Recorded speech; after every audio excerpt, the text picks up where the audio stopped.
ഓർമ്മകളിലെ മധുരം. കാലം എത്ര കഴിഞ്ഞാലും മായാതെ മനസ്സിൽ തങ്ങി നിൽക്കുന്ന ചില രുചികളുണ്ട്.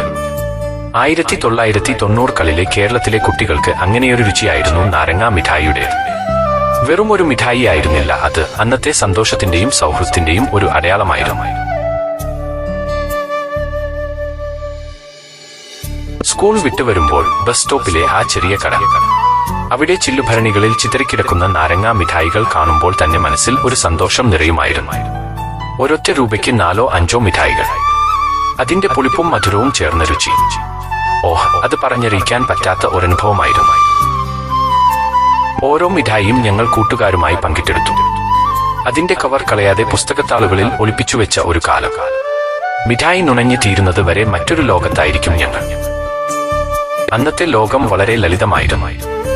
വലിയ കളപ്പാട്ടങ്ങളോ ഇന്നത്തെ പോലെയുള്ള സൗകര്യങ്ങളോ ഉണ്ടായിരുന്നില്ല. ഞങ്ങളുടെ സന്തോഷം ഈ ചെറിയ ചെറിയ കാര്യങ്ങളിലായിരുന്നു ഒതുങ്ങിയിരുന്നത്. ആ നാരങ്ങാ മിഠായി ഞങ്ങളുടെ സൗഹൃദത്തിന്റെയും നിഷ്കളങ്കതയുടെയും ഒരു മധുര സ്മരണയാണ്. പരീക്ഷ കഴിഞ്ഞുള്ള സന്തോഷം, കളിച്ചു കഴിഞ്ഞുള്ള വിശപ്പ്, കൂട്ടുകാരുമായുള്ള ചെറിയ വഴക്കുകൾ, എല്ലാത്തിനും ഒരു പരിഹാരമായിരുന്നു ആ നാരങ്ങാ മിഠായി. കാലം ഒരുപാട് മുന്നോട്ട് പോയി. ഇന്ന് പുതിയ രുചികളും പുതിയ ലോകവും വന്നെത്തി. പക്ഷേ ആ ഒരു രൂപയുടെ നാരങ്ങാ മിഠായിയുടെ രുചി, അത് ഇന്നും ഞങ്ങളുടെ മനസ്സിൽ ഒരു മധുരമുള്ള നൊസ്റ്റാൾജിയായി അവശേഷിക്കുന്നു. ആ മഞ്ഞയും ഓറഞ്ചും നിറങ്ങൾ കാണുമ്പോൾ ഞങ്ങളുടെ കുട്ടിക്കാലം ഞങ്ങളെ തിരികെ വിളിക്കുന്നു.